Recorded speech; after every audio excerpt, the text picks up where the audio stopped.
Today I'm going to show you how to install the Zooz 4-in-1 sensor. This is the version ZSE40 version 2.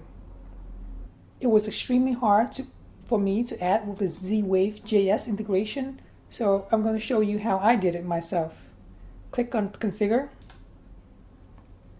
click on Add Node, click on Start Inclusion, and go to your Z-Wave device. On the bottom, there's a small hole. Go ahead and press on it twice quickly with a paperclip. It's being added now. It takes a really long time. You can see that it's added in with a node 9, but for some reason you don't see the entities, correct? Well, go ahead and press the re-interview device.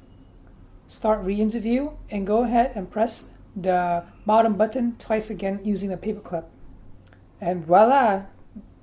Sure enough, when you do it the second time, it worked. Go ahead and rename your device to whatever you want. I'm going to call it M2 because this is the second sensor for motion. This is a really great device because there's 4 sensors built into it. You have motion, temperature, humidity, and luminance. How much light there is hitting the room right now. I got it for about $30 and hope you like it as well. There's multiple ways to mount it and I find that it's pretty easy. If you have any questions, just feel free to ask in the comment section below.